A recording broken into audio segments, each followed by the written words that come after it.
The spring of 1987 arrived at Westfield High School with the usual chaos of senior year. Students rushed through hallways decorated with neon posters advertising the upcoming prom, while Madonna's La Isla Bonita echoed from someone's boombox. Near the lockers, Sarah Martinez, 17 and fiercely independent, slammed her locker shut with more force than necessary. Her dark hair was pulled back in a practical ponytail, and she wore a vintage band t-shirt that her classmates didn't quite understand. Sarah had always been the quiet rebel, the girl who read Sylvia Plath during lunch and questioned everything. In a P literature class, 3 lockers down, David Chen was carefully organizing his textbooks by subject and size. His neat appearance and perfectly pressed polo shirt marked him as one of the good kids on a roll. Debate team captain, and destined for an Ivy League college, David's parents had immigrated from Taiwan when he was 5, and he carried the weight of their expectations on his shoulders like a heavy backpack. The two had shared classes for 4 years but had never spoken more than necessary. They existed in different orbits of the high school social system, Sarah with her small group of artistic friends, David with the academic achievers and student government crowd. That morning, everything changed. Sarah had been running late after helping her younger brother with his science project. As she hurried past the chemistry lab, she noticed smoke seeping from under the door. Without thinking, she burst in to find David frantically trying to contain a small fire that had erupted from his experiment, the fire extinguisher. Sarah shouted, grabbing it from the wall while David cleared the area of other students. Together, they managed to put out the flames, but not before the smoke alarm had summoned half the school's administration. Principal Johnson arrived to find the two of them standing amid the smoky aftermath, looking equally guilty and concerned. "I don't care whose fault this was," Principal Johnson announced, his face red with frustration. "You two are responsible for this mess, and you'll both serve detention this afternoon. 3 hours, starting at 3 p.m. sharp." Sarah opened her mouth to explain that she was just trying to help, but David caught her eye and shook his head slightly. Something in his expression told her that protesting would only make things worse as they walked to their respective next classes. Sarah found herself stealing glances at David. She had always assumed he was just another boring overachiever, but there had been something different about him in that moment of Crisisa.com competence that impressed her. David, meanwhile, couldn't stop thinking about how Sarah had rushed in without hesitation to help him. Most of his classmates would have walked away, not wanting to get involved, but she had acted instinctively, putting herself at risk for someone she barely knew. The rest of the school day passed in a blur of anticipation and dread. Sarah had planned to spend the afternoon working on her poetry submissions for the school literary magazine. David was supposed to attend a college prep meeting that could determine his future at 3 p.m. They found themselves sitting in the empty library, supervised by Mrs. Henderson, the librarian who treated detention duty like a personal mission to reform wayward youth. "You have 3 hours to think about your actions," Mrs. Henderson announced, settling behind her desk with a romance novel. "No talking, no sleeping, and definitely no funny business. I want to see you working on something productive." Sarah pulled out her notebook and began sketching, while David opened his calculus textbook. The silence stretched between them, filled only by the tick of the wall clock and the occasional turn of Mrs. Henderson's pages. But as the afternoon wore on, something unexpected began to happen. In the quiet of the library, surrounded by thousands of bird stories, Sarah and David began to notice things about each other that they had never seen before. Chapter 2: Breaking the Ice. An hour into their detention, Sarah's pencil broke. The sharp crack echoed through the library like a gunshot, causing Mrs. Henderson to look up from her book with disapproval. David, who had been stealing glances at Sarah's sketches, quietly slid his mechanical pencil across the table. Their fingers brushed briefly as she accepted it, and both felt an unexpected jolt of electricity. "Thanks," Sarah whispered so quietly that only David could hear. He nodded, then returned to his calculus problems but found himself unable to concentrate. Instead, he watched as Sarah's hand moved gracefully across the page, creating what appeared to be a portrait of the library itself, but transformed into something magical, with books floating like birds and shelves that twisted into impossible spirals. When Mrs. Henderson stepped out to make copies, Sarah took the opportunity to speak. "I'm sorry about getting you in trouble," she said, her voice barely above a whisper. "I was just trying to help." David looked up from his textbook, surprised by the genuine remorse in her voice. "You probably saved me from burning down the whole lab. I should be thanking you." "What were you working on anyway?" Sarah asked, curiosity overriding her usual reserve around academic types. "A project on chemical reactions," David replied, then paused. "Actually, it was supposed to be about controlled combustion, but I guess the controlled part didn't work out so well." Sarah smiled, the first genuine smile David had ever seen from her. It transformed her entire face, making her look younger and more approachable. "I always assumed chemistry was just memorizing formulas," she admitted. "I never thought about the explosive possibilities. There's actually a lot of creativity in science," David said, warming to the subject. "You have to think outside the box sometimes, imagine different combinations and reactions." Sarah studied him with new interest. That's kind of like writing poetry. You take different words and ideas and combine them in ways that create something new. David had never thought of it that way before. Do you write poetry? I try to, Sarah said, suddenly self-conscious. I'm submitting some pieces to the literary magazine. Probably not good enough to get published, but I bet they are, David said with surprising conviction. I've seen you in English class. You always have insights that nobody else thinks of. Sarah stared at him, amazed. You've noticed what I say in English class? David felt his cheeks warm. I notice a lot of things. Mrs. Henderson's footsteps echoed in the hallway, and they quickly returned to their work. But something had shifted between them. The wall of assumptions and social categories that had kept them apart for 4 years was beginning to crumble. As the second hour of detention dragged on, they found small ways to communicate. David would solve a math problem and then draw a tiny cartoon in the Marjuna's stick figure celebrating or pulling its hair out in frustration. Sarah would respond with her own drawings, creating a visual conversation across the table. When Sarah sketched a small dragon breathing fire onto David's calculus equations, he had to cover his mouth to keep from laughing out loud. Mrs. Henderson looked up suspiciously, but both students appeared to be working diligently. David retaliated by writing a mathematical equation that, when solved, spelled out Dragon Slayer in the arrangement of numbers. Sarah had to admit she was impressed. She had never seen math used creatively before. As the library grew dimmer with the setting sun, they began to see each other in a new light.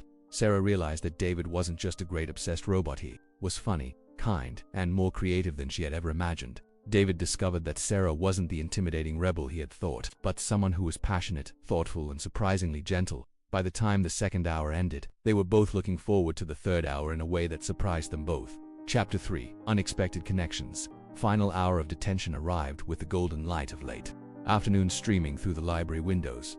Mrs. Henderson had grown increasingly absorbed in her romance novel, occasionally sighing dramatically at particularly emotional passages. Sarah had filled several pages with sketches, but found herself drawing David's hands as he worked on his calculus problems. There was something graceful about the way his fingers moved across the page, solving complex equations with the same fluidity that she used to create art. David, meanwhile, had abandoned any pretense of studying. Instead, he was watching Sarah work, fascinated by her creative process. He had never met anyone who could make art look so effortless and natural. When Sarah looked up and caught him staring, instead of being embarrassed, David smiled. "Can I ask you something?" Sarah nodded, setting down her pencil. "Why did you help me today? I mean, we don't really know each other, and you could have gotten in trouble, which you did." Sarah considered the question seriously. "I guess I saw someone who needed help, and I couldn't just walk away. That's not who I am." David felt something shift in his chest. "Most people would have walked away." "Maybe," Sarah said, "but I'm not most people." "No," David agreed quietly. "You're definitely not." There was a moment of comfortable silence before Sarah asked, "What about you? Why didn't you throw me under the bus when Principal Johnson showed up? You could have told him I wasn't involved in the experiment." David looked down at his hands. "Because you were trying to help me, and because..." He paused, searching for the right words. "Because I'm tired of always doing the safe thing." Sarah raised an eyebrow. "The safe thing, you know," David said, gesturing vaguely. "Perfect grades, perfect behavior, perfect college applications. Sometimes I wonder what would happen if I just ... didn't. What would happen is you'd be more interesting," Sarah said with a slight smile. "Perfect is overrated." David laughed softly. "Easy for you to say. You're naturally interesting." "Am I?" Sarah asked, genuinely curious. "I always thought I was just ... difficult." "You're not difficult," David said firmly. "You're authentic. You say what you think. You stand up for what you believe in. You help people even when it costs you something. That's not difficult, that's brave." Sarah felt her heart skip a beat. No one had ever called her brave before. Weird, yes. Difficult, definitely, but brave. That was new. "You're not what I expected," she admitted. "What did you expect?" Sarah shrugged. "I don't know. Someone who only cared about grades and getting into Harvard or wherever." "Yale, actually," David said with a self-deprecating smile. "And you're not wrong. That's been my whole life for the past 4 years. But sitting here with you, I'm starting to wonder if maybe I've been missing something." "Like what?" David gestured around the library, then at the space between them. "Like this, like talking to someone who sees the world differently than I do. Like possibilities I never considered." Sarah felt a warmth spreading through her chest. "What kind of possibilities?" Before David could answer, Mrs. Henderson's voice cut through the moment. "All right, you two. Time's up. I trust you've learned something from this experience." As they packed up their things, Sarah and David exchanged glances. They had definitely learned something. But it wasn't what Mrs. Henderson had in mind. Walking out of the library together, they found themselves reluctant to part ways. The parking lot was nearly empty, and their cars were parked at opposite ends. "So," David said, shouldering his backpack, "I guess I'll see you around." Yeah, Sarah agreed, but neither of them moved. Finally, David took a breath and said, would you maybe want to get coffee sometime? I mean, if you're not too busy with your poetry or whatever. Sarah's face lit up. I'd like that. There's this place downtown that has open mic nights on Thursdays. It's not really your scene, but I'd love to check it out, David said quickly. I mean, if you think it would be okay. I think it would be perfect, Sarah said. As they finally walked to their respective cars, both felt like something fundamental had changed. They had entered detention as strangers and were leaving as something more, something with potential. Behind them, Mrs. Henderson watched from the library window, a knowing smile on her face. She had seen this happen before, two students thrown together by circumstance, discovering that they had more in common than they ever imagined. Chapter 4. The Coffee Shop Revelation. Thursday evening arrived with the kind of nervous energy that only comes from a first date that neither person wants to call a first date. Sarah had changed clothes 3 times, finally settling on a vintage sundress that made her feel confident without trying too hard. David had spent 20 minutes debating whether to wear a tie before deciding it would be too formal for a coffee shop. The grind was everything David had expected and nothing like his usual environment. Mismatched furniture, local artwork on the walls, and the rich aroma of coffee beans created an atmosphere that was both cozy and slightly chaotic. Sarah was already there when he arrived, sitting at a small table near the makeshift stage, 2 steaming mugs in front of her. I ordered you a coffee, she said as he sat down. I hope that's okay. I wasn't sure what you liked. It's perfect, David said, though he had never drunk coffee without cream and sugar. The bitter taste made him wince slightly, but he didn't want to seem unsophisticated. Sarah noticed his expression and smiled. You can add sugar, you know. I won't judge you. Is it that obvious? David asked, reaching for the sugar dispenser. You look like you were drinking medicine, Sarah laughed. I should have asked. As David stirred sugar into his coffee, he looked around the room. Students from other schools mixed with young professionals and artists, all united by an appreciation for caffeine and creative expression. It was a world he had never been part of, but somehow, sitting across from Sarah, he felt like he belonged. So how does this work? David asked, gesturing toward the small stage where a young man was setting up a guitar. People sign up to perform, Sarah explained.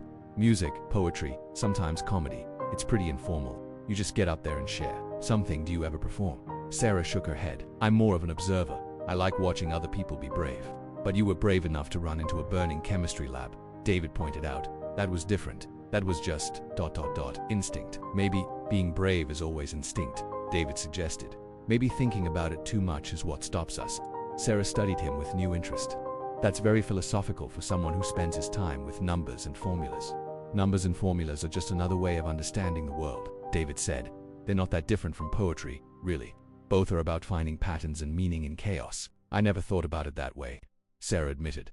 The first performer took the stage, a girl with purple hair who read a poem about falling in love with a stranger on the subway. Her words were raw and honest, and David found himself moved in a way he hadn't expected. That was beautiful, he said when she finished.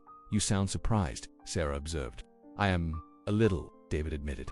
I always thought poetry was just pretty words about flowers and sunsets. Some of it is, Sarah said, but the best poetry is about truth, about saying things that are too difficult or too important for regular conversation.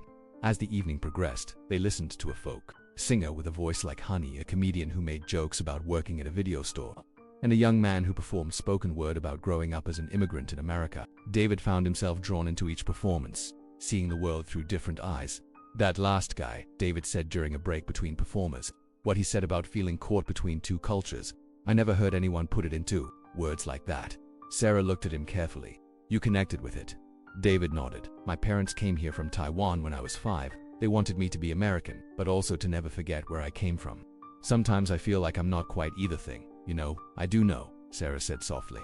My family's been here for generations, but I've never felt like I fit in anywhere. Too serious for the popular kids, too weird for the rebels, too creative for the academics. Maybe that's what makes you interesting, David said.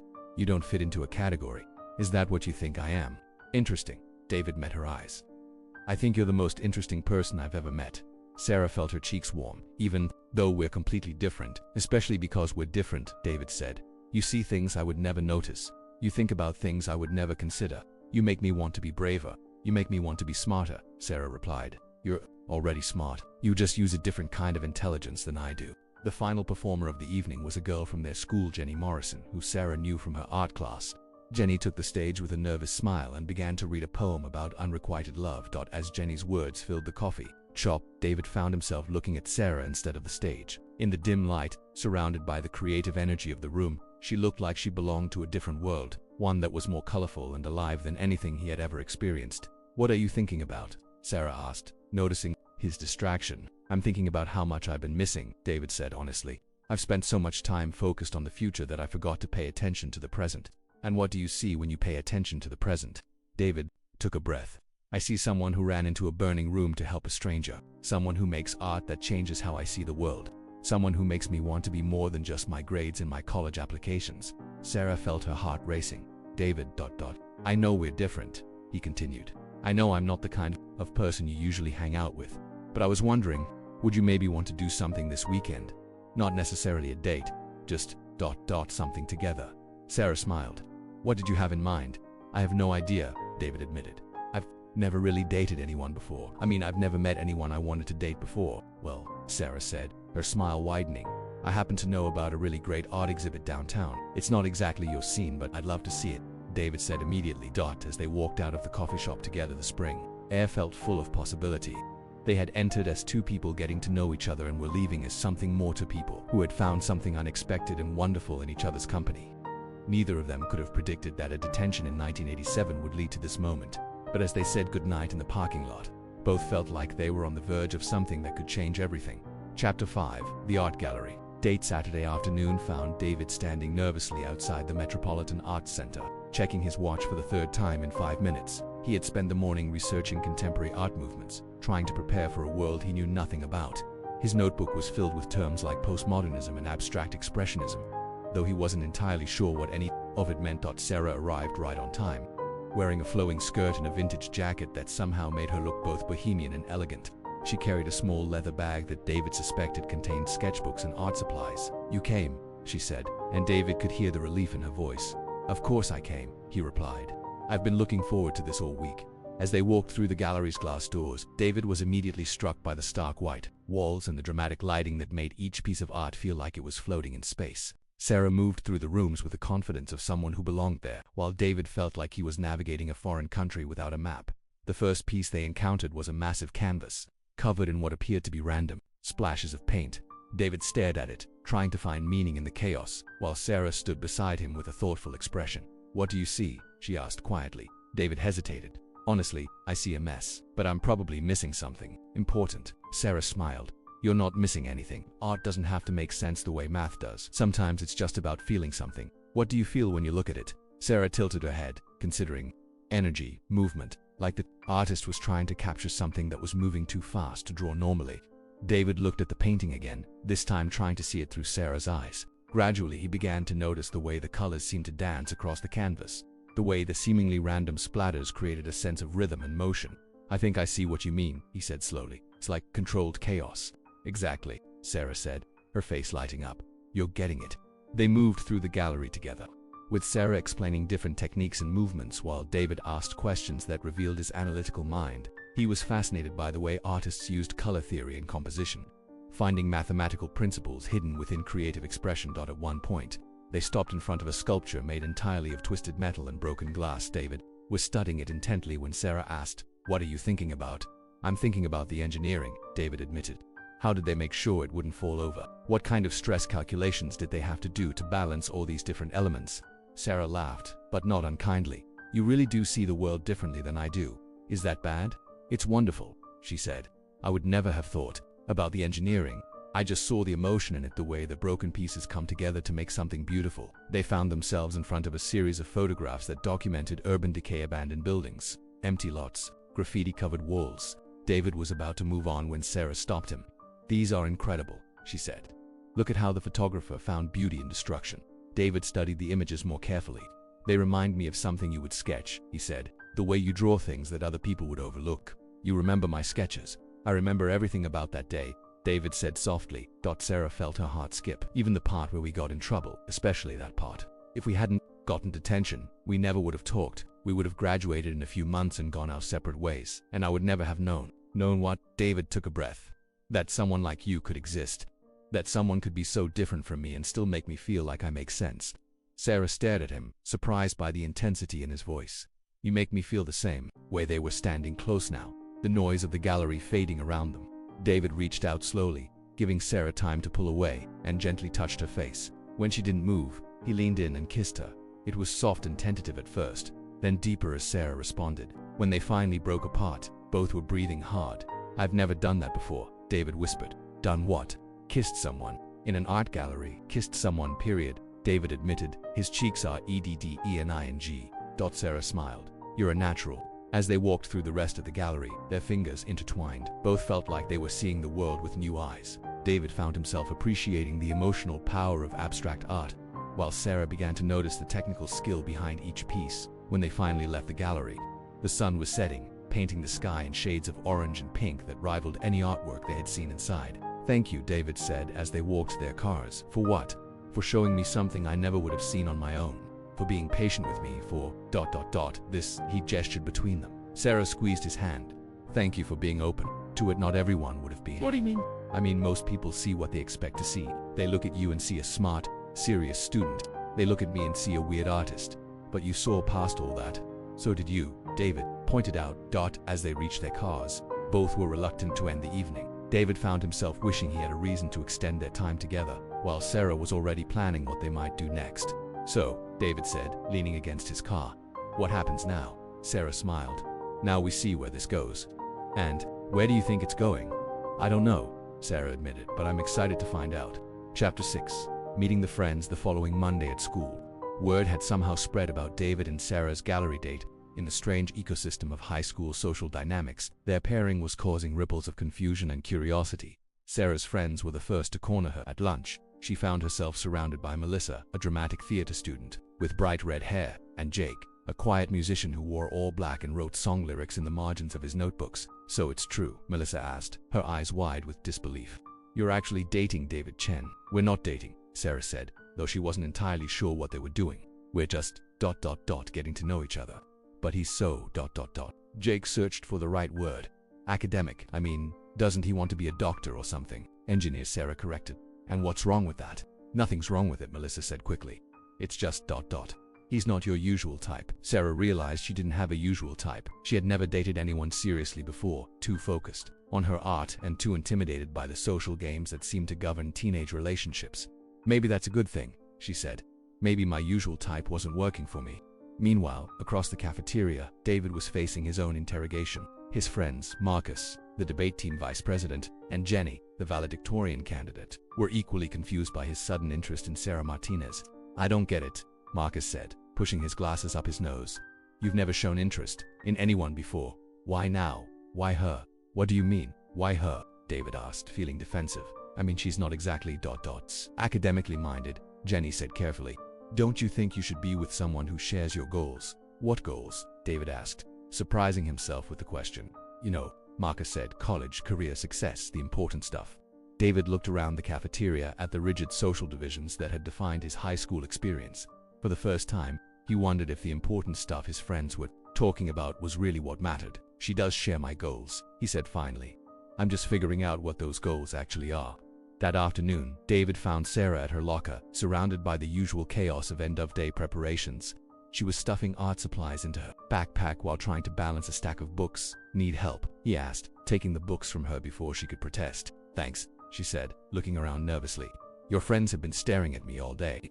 "Your friends have been staring at me too," David replied. "I think we're confusing everyone." "Does that bother you?" David considered the question. A week ago, it would have terrified him. Now he found he didn't care what other people thought. "No," he said. "Does it bother you a little?" Sarah admitted.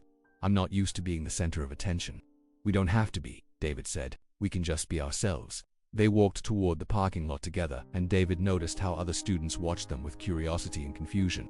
Sarah Martinez and David Chen didn't make sense to anyone except themselves. "Can I ask you something?" David said as they reached Sarah's car. "Of course. Do you ever feel like everyone expects you to be a certain way? Like they've decided who you are and you have to keep being that person even if it's not really you?" Sarah stared at him every day. "What?" "I've been thinking about what you said about being brave. About not always doing the safe thing, and I realize that I've been playing it safe my whole life. Perfect grades, perfect behavior, perfect plans for the future. But maybe perfect isn't what I want anymore. What do you want?" David looked at her standing in the afternoon sunlight with her hair slightly messed up and paint stains on her fingers, and realized he had never wanted anything as much as he wanted to be the kind of person who deserved her attention. "I want to be someone who takes chances," he said. "Someone who tries new things, even if they're not good at them. Someone who cares more about being happy than being perfect. Sarah felt something shift in her chest. That's the most unsafe thing I've ever heard you say. I'm full of surprises, David said with a smile. Apparently, Sarah hesitated, then said, would you like to come to my house this weekend? I could show you some of my art, and maybe you could help me with my calculus homework if you want. I'd love to, David said immediately. That is, they made plans. Neither noticed the small group of students watching from across the parking lot. Their friends were still confused, but something else was happening too. Other students were starting to see Sarah and David differently, not as the weird artist and the perfect student, but as two people who had found something special in each other that evening. David called Sarah, something he had never done before. Hi, he said when she answered, suddenly nervous. I just wanted to say thank you for today. For what? For making me feel like it's okay to be different. For making me want to be different.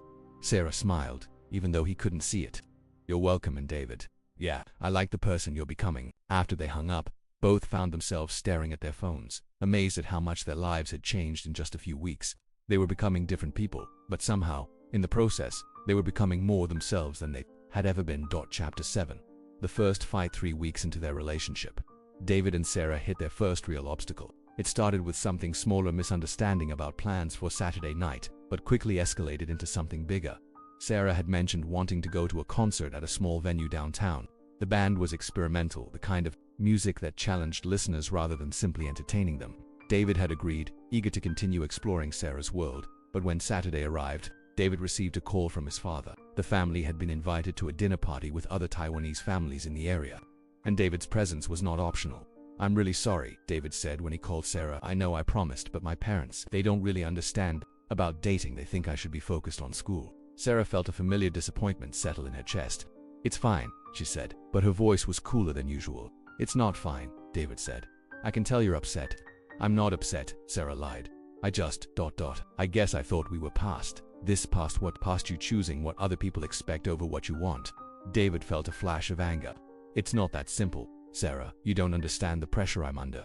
Then explain it to me, Sarah said. Because from where I'm sitting, it looks like you're still playing it safe. Playing it safe. David's voice rose. I've completely changed my life for you. I'm going to art galleries and coffee shops and listening to music I don't understand. How is that playing it safe? Because you're still letting other people make your decisions, Sarah shot back. You're still the perfect son, the perfect student, the perfect everything.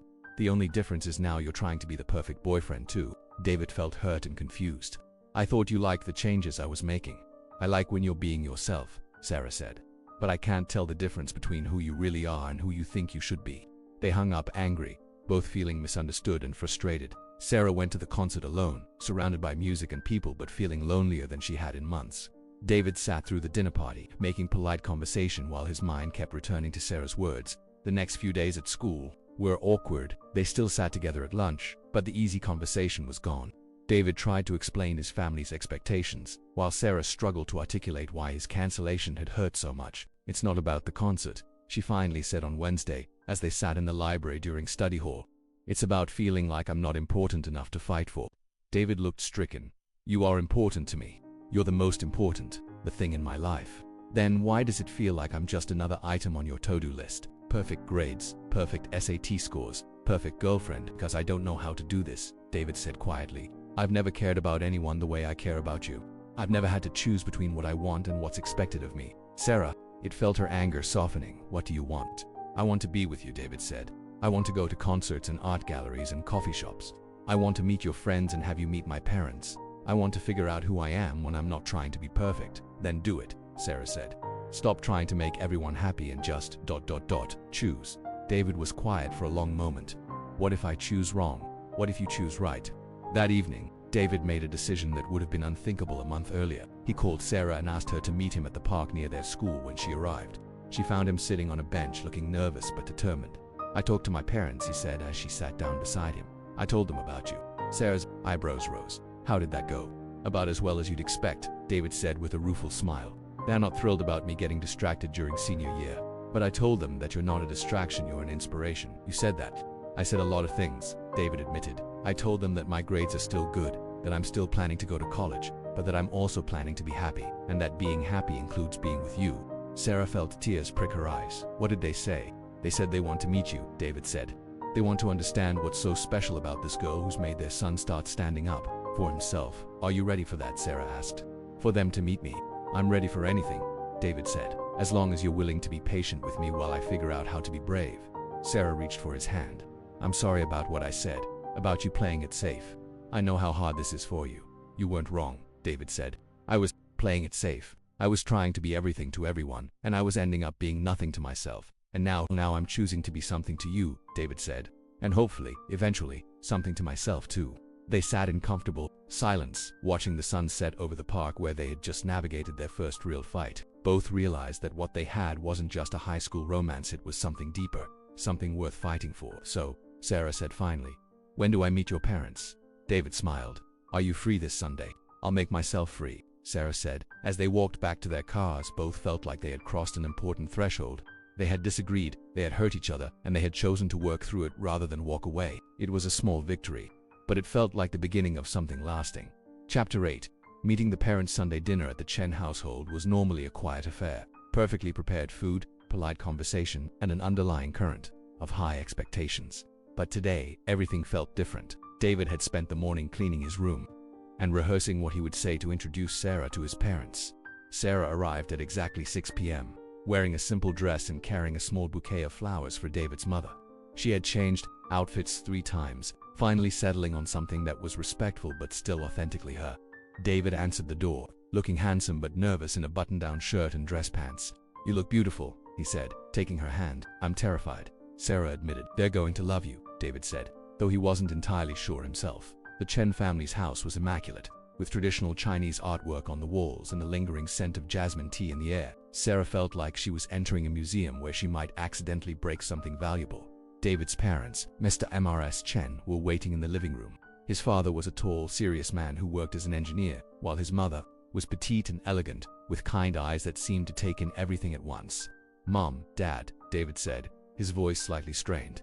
I'd like you to meet Sarah Martinez. Sarah stepped forward, offering the flowers to Mrs. Chen. Thank you so much for having me, Mrs. Chen. These are for you. Mrs. Chen accepted the flowers with a surprised smile. How thoughtful. Please, call me Linda. And I'm Robert, Mr. Chen added, shaking Sarah's hand. David has told us a lot about you. All good things, I hope, Sarah said, trying to keep her voice light. Very interesting things, Mrs. Chen said with a meaningful look at her son. Dinner was served in the formal dining room, with dishes that Sarah had never seen before but that smelled incredible. David's parents asked polite questions about her family, her interests, and her plans for college. David tells us you're an artist, Mr. Chen said, though his tone suggested he wasn't entirely sure what that meant. I try to be, Sarah said. I'm hoping to study art in college, though I'm not sure where yet. That's a very creative path, Mrs. Chen said carefully. What kind of career opportunities are there in art? Sarah had expected this question and had prepared for it. There are many possibilities. Art therapy, museum work, graphic design, teaching, and of course some artists make a living from their work directly. But is it stable? Mr. Chen asked, the engineer in him clearly worried about practical matters. Dad, David said quietly. But Sarah shook her head. It's okay, she said. Mr. Chen, you're right to be concerned about stability. Art isn't a guaranteed path to financial security. But I think there's more than one way to measure success. What do you mean? Mrs. Chen asked, genuinely curious. I mean that some people find success in making a lot of money. Some in helping others. Some in creating something beautiful that didn't exist before. I think the important thing is finding something that makes you feel like you're contributing something meaningful to the world. Mr. Chen considered this. And you think art does that? I think it can, Sarah said. Art helps people see things differently, feel things more deeply. It can comfort people when they're sad, inspire them when they're stuck, connect them to experiences they've never had, like what David has been doing, Mrs. Chen said thoughtfully. Sarah looked confused. What do you mean? Since he started spending time with you, he's been different, Mrs. Chen explained. More alive, more willing to express his opinions, to try new things, more like himself. David felt his cheeks burn. Mom, it's true, Mr. Chen said. We've been wondering what changed. Now I think we understand. Sarah makes me want to be braver, David said quietly. She makes me want to be more than just my grades and my achievements. And David makes me want to be smarter, Sarah added. Not just academically, but more thoughtful about the world, more curious about how things work. Mrs. Chen and Mr. Chen exchanged a look that spoke of years of marriage and shared understanding. You balance each other, Mrs. Chen observed. We're still figuring it out, Sarah said honestly. But yes, I think we do. After dinner, David showed Sarah around the house, including his room, which was exactly as neat and organized as she had expected. What surprised her were the small changes: a sketch she had drawn for him tacked to his bulletin board, a book of poetry on his nightstand, a concert program from a show they had attended together. "You kept all of this?" Sarah asked, touching the sketch. "I kept everything," David said. "Every ticket stub, every note you wrote in class, every picture. I never want to forget how this feels." Sarah turned to face him. "How what feels?" "Being with someone who makes me want to be better than I am," David said. "Being with someone who sees possibilities in me that I never saw in myself." Before Sarah could respond, there was a soft knock on the door. Mrs. Chen peered in, smiling at the two of them. "Sarah dear, would you like to see David's baby pictures before you go?" "Mom, no," David said, mortified. "I would love to," Sarah said, grinning. As they sat in the living room, looking through photo albums and sharing stories, Sarah began to understand where David's drive and perfectionism came from. She also saw the love and pride his parents had for him, and their genuine desire for his happiness. When it was time to leave, Mrs. Chen walked Sarah to the door while David got her coat. "Thank you for making our son happy," Mrs. Chen said quietly. "We've never seen him like this before." "He makes me happy too," Sarah replied. "I can see that," Mrs. Chen said. "You're good for each other." As David walked Sarah to her car, both felt like they had crossed another important milestone. "That went well," Sarah said. "You think so?" "I think your parents were ready to love anyone who made you happy," Sarah said. "They just needed to see that I was worthy of you." "You're more than worthy of me," David said. "You're the best thing that's ever happened to me." Standing in the driveway under the stars, Sarah realized that what had started as a chance encounter in detention had become something real and lasting. They were no longer just two different people who happened to like each other. They were becoming a team, a partnership, something that was greater than the sum of its parts. "David," she said softly, "yeah, I think I'm falling in love with you." David's heart stopped. "I think I'm already there." As they kissed under the spring stars, both knew that whatever challenges lay ahead, they would face them together. They had found something precious in each other, and they were determined to protect it. Chapter 9, Prom Night, surprises the weeks following. Sarah's dinner with David's parents passed in a blur of spring activities and growing intimacy. They had settled into a comfortable rhythm, studying together after school, attending each other's extracurricular events, and spending weekends exploring the city and each other's interests. But as April rolled into May, one topic kept surfacing. Prom. David had never planned to attend prom. It seemed like an expensive, superficial ritual that had nothing to do with his academic goals. Sarah, meanwhile, had always assumed she would skip it entirely. Prom wasn't really her scene, and she had never had anyone to go with. The subject came up during lunch on a Tuesday when Melissa dramatically announced that she still hadn't found the perfect dress. "I can't believe you two aren't going," she said, looking between David and Sarah. "You're literally the most romantic couple in school." "We're not really the prom type," Sarah said, but there was uncertainty in her voice. "What's the prom type?" David asked. "I mean, it's just a dance, right?" "It's not just a dance," Melissa said. "It's a celebration of surviving high school. It's about marking the end of one chapter and the beginning of another." After Melissa left, Sarah and David sat in thoughtful silence. "Do you want to go?" David asked finally. "I don't know," Sarah admitted. "Do you?" "I don't know either," David said. "But maybe that's not the right question." "What's the right question?" "Maybe the right question is, would we regret it if we didn't go?" Sarah considered this. "I think I might regret missing the chance to dance with you in a fancy dress." "I think I might regret missing the chance to see you in a fancy dress," David said with a smile. And so, with just 3 weeks until prom, they found themselves shopping for formal wear, an experience that was both exciting and terrifying for both of them. Sarah chose a dress that was elegant but still uniquely her, deep blue silk with delicate beading that caught the light when she moved. David, with help from his mother, selected a classic black tuxedo that made him look older and more sophisticated. The night of prom, David picked Sarah up at her house, where her parents insisted on taking what felt like 100 photographs. Sarah's father, a quiet man who worked in construction, pulled David aside. "You take care of her," he said seriously. "She's special." "I know," David replied. "She's the most special person I've ever met." The prom was held at the Westfield Country Club, transformed with twinkling lights and spring flowers. As they walked into the ballroom, Sarah and David were struck by how different everything felt. Their classmates, dressed in formal wear, seemed like glamorous strangers. "You look incredible," David whispered as they found their table. "You clean up pretty well yourself," Sarah replied, straightening his bow tie. The evening was full of surprises. David, who had never danced before, turned out to be a quick learner, and Sarah found herself enjoying the formal atmosphere more than she had expected. They danced to slow songs and fast songs, laughing when they stumbled and holding each other close during the romantic ballads. During one particularly slow song, David pulled Sarah close and said, "I have something to tell you." "What?" Sarah asked, looking up at him. "I got into Yale," David said quietly. "The acceptance letter came yesterday." Sarah's heart stopped. "David, that's incredible. That's everything you've worked for." "It is," David agreed. "But it's also 3,000 miles away from you." The reality of their situation hit them both at once. They were high school seniors, about to graduate and go to different colleges. They had been so focused on the present that they hadn't really discussed the future. "What are you going to do?" Sarah asked. "I don't know," David admitted.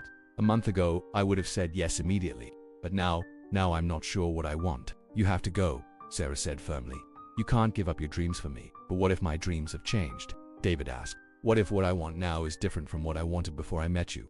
Before Sarah could answer, the music stopped and the prom king and queen were announced. They watched their classmates celebrate, both lost in their own thoughts about the future. Later, as they slow danced to the last song of the evening, Sarah said, "We need to talk about this." "I know," David said, "but not tonight. Tonight I just want to pretend that we have all the time in the world." "We do have time," Sarah said. "We have the summer." David smiled, remembering their conversation from months ago. "The summer we planned after detention. The summer we're going to make incredible," Sarah said. That as they left the pram, both felt like they were standing at the edge of a precipice. Their relationship had been built on the foundation of the present moment, but now they were being forced to confront the reality of the future. But for tonight, they had each other, and they had the promise of summer stretching out before them like an unwritten story waiting to be told. Chapter 10: Graduation and Difficult Decisions. The weeks between prom and graduation passed with a bittersweet intensity of endings and beginnings. David still hadn't given Yale a definitive answer, and Sarah found herself accepted to 3 different art schools, each offering a different path toward her future. They spent their days balancing final exams, graduation preparations, and long conversations about what came next. The question of college hung over them like a cloud, but they had made an unspoken agreement to focus on the present until they absolutely had to face the future. Sarah's art teacher, Mrs. Rodriguez, had nominated several of her pieces for the annual student art show, and David made sure to attend the opening reception, standing in front of Sarah's paintings. He was struck by how much her work had evolved since he had first seen her sketches in detention. "These are incredible," he said, studying a piece that seemed to capture the feeling of spring rain on glass. "You've gotten so much better." "You think so?" Sarah asked, standing beside him. "I know so," David said. "Look at the way you've used color here, the way the light seems to move across the canvas. It's like you've found your voice." Sarah felt tears prick her eyes. "You're the first person who's ever talked about my art like it matters." "It does matter," David said firmly. "You matter." The graduation ceremony was held on a warm June evening, with families packed into the school's football stadium. As they sat in their caps and gowns, Sarah and David found themselves reflecting on how much had changed since that day in detention. "Do you ever wonder what would have happened if we hadn't met?" Sarah asked during the boring speeches. "Every day," David replied. "I think I would have gone to Yale, studied engineering, gotten a good job, and never realized I was miserable. I think I would have gone to art school and never learned that I was smart enough to understand complex equations," Sarah said. "You were always smart enough," David said. "You just needed someone to believe in you." When their names were called, they walked across the stage to receive their diplomas, both thinking about the uncertain future that lay ahead. But as they posed for pictures with their families afterward, they were focused on the immediate present, the summer they had promised each other that night. At the graduation party Sarah's parents threw in their backyard, David finally brought up the topic they had been avoiding. "I need to give Yale an answer by next week," he said as they sat on the porch swing, watching their friends and families celebrate inside. "And what are you going to tell them?" Sarah asked. David was quiet. For a long moment. "I'm going to tell them yes." Sarah felt her heart sink, even though she had expected this answer. "You should. It's an incredible opportunity." "What about you? Have you decided on a school?" "I'm thinking about the California Institute of Arts," Sarah said. "They have an amazing program, and I got a partial scholarship." "California," David said softly. "That's even farther than Connecticut." "I know," Sarah whispered. They sat in silence, both grappling with the reality of their situation. They had found something beautiful and real, but they were 18 years old with their whole lives ahead of them. "Maybe we're being stupid," David said finally.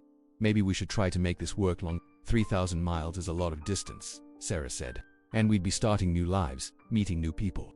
It wouldn't be fair to either of us to try to hold on to something from high school." "Is that what this is?" David asked.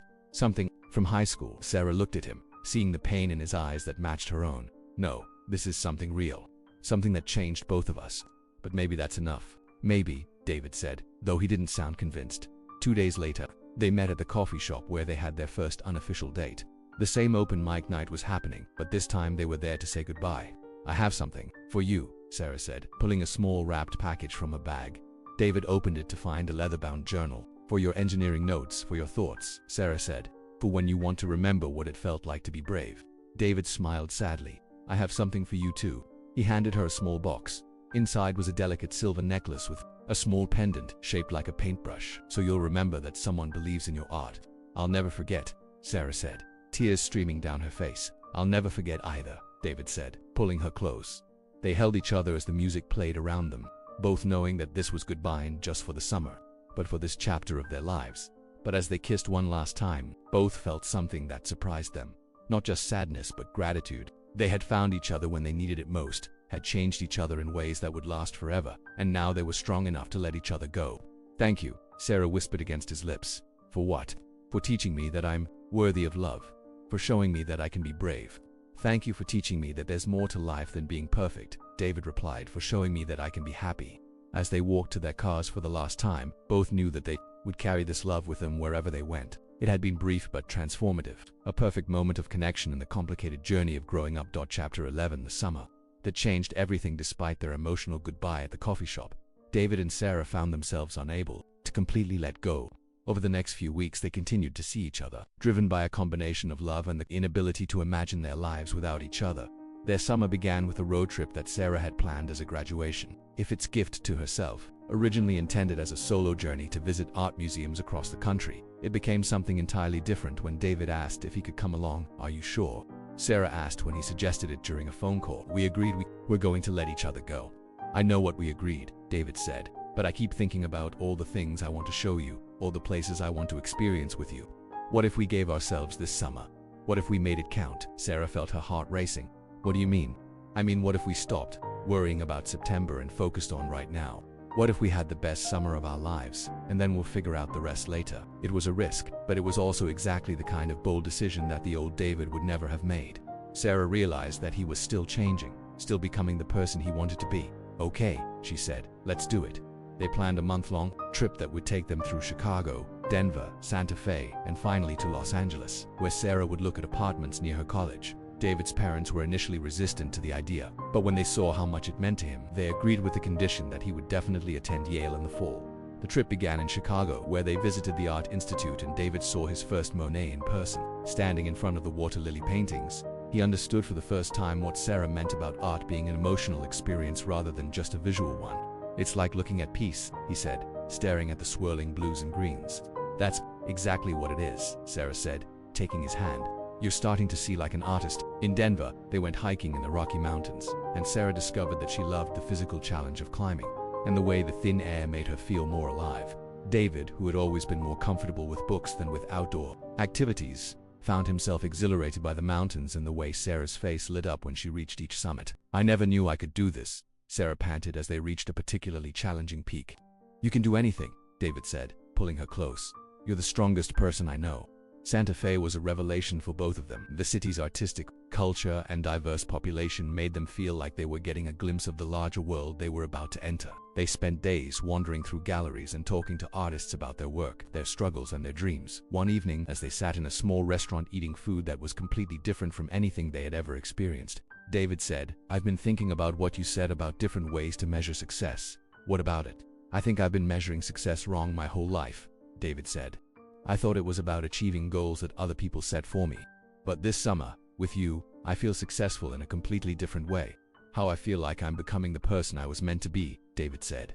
Like I'm finally living, instead of just preparing to live. Sarah felt tears well up in her eyes. That's the most beautiful thing anyone's ever said to me. It's true, David said.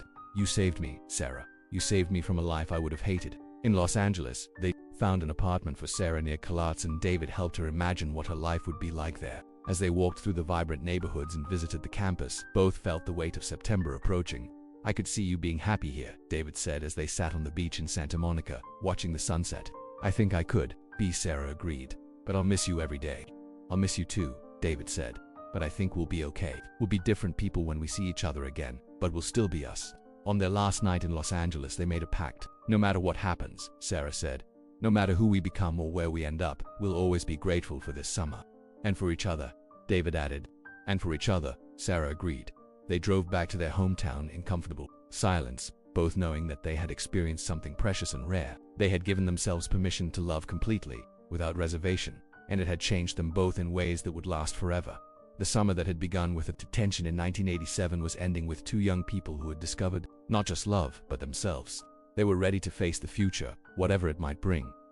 Chapter 12. New Beginnings. The final weeks of summer passed too quickly, filled with last-minute preparations for college and the bittersweet knowledge that their time together was ending. David and Sarah had decided to spend their last week creating a scrapbook of their relationship. From that first detention to their cross-country road trip. As they sat in Sarah's room, surrounded by photos, ticket stubs, and mementos from their months together, they found themselves laughing at memories that already felt like they belonged to different people. "Look at this," Sarah said, holding up a photo from prom night. "We look so young." "We were young," David said. "We still are young, but we're different now," Sarah observed. "I can see it in our faces." She was right. The David in the early photos looked tense and uncertain, while the recent pictures showed someone who was relaxed and confident. Sarah's transformation was equally dramatic, from a girl who seemed to be hiding from the world to someone who was ready to embrace it. "Do you regret anything?" David asked, as he glued a ticket stub from their first concert into the scrapbook. Sarah considered the question seriously. "I regret that we didn't have more time, but I don't regret any of the choices we made." "Do you know," David said firmly, "even knowing how it ends, I wouldn't change anything." On their last night together, they returned to the library where they had served detention.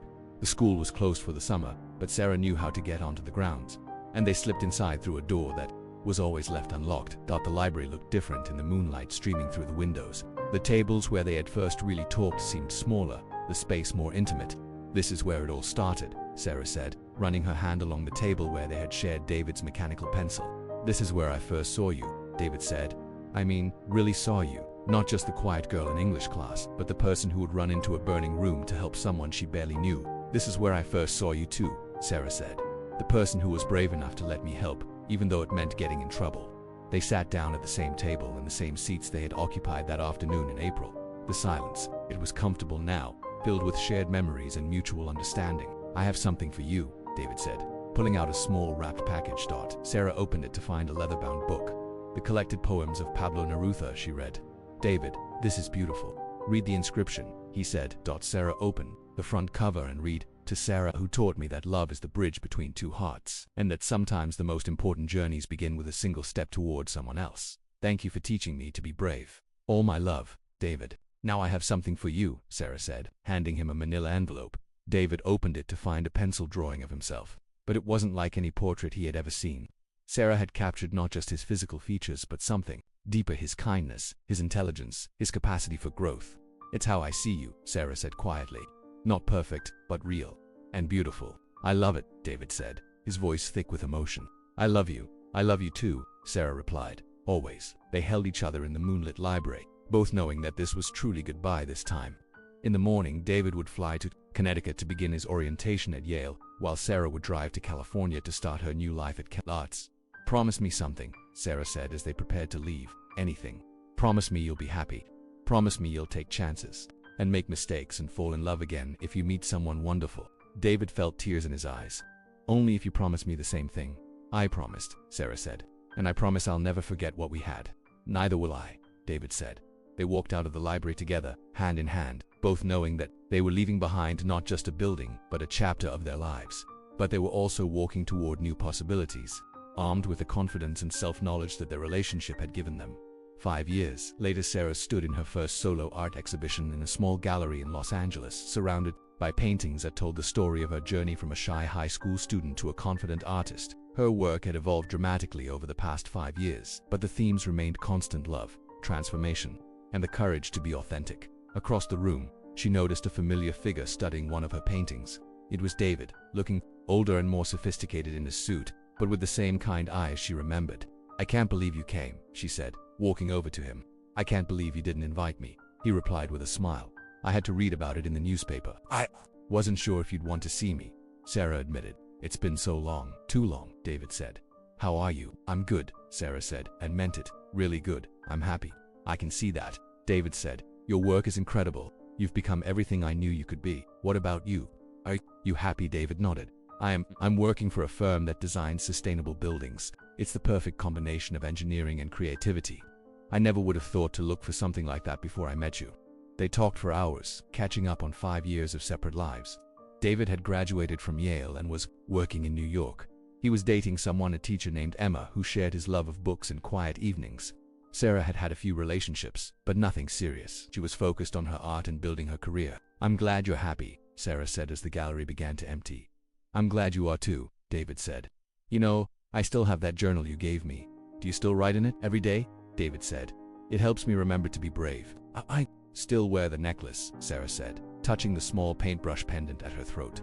It reminds me that someone believes in me. Someone always will, David said, as they prepared to say goodbye again. Both realized that what they had shared in high school had been exactly what they needed at exactly the right time. They had loved each other completely, had changed each other fundamentally, and had been wise enough to let each other go when the time came. Thank you, Sarah said, echoing the words she had said to him 5 years earlier. For what? For teaching me that I was worthy of love, for showing me that I could be brave. Thank you for teaching me that there's more to life than being perfect, David replied, for showing me that I could be happy. They hugged goodbye, both knowing that this time it felt different. They were no longer the teenagers who had shared a detention in 1987. They were adults who had built successful, fulfilling lives on the foundation of confidence and self-knowledge that their relationship had given them.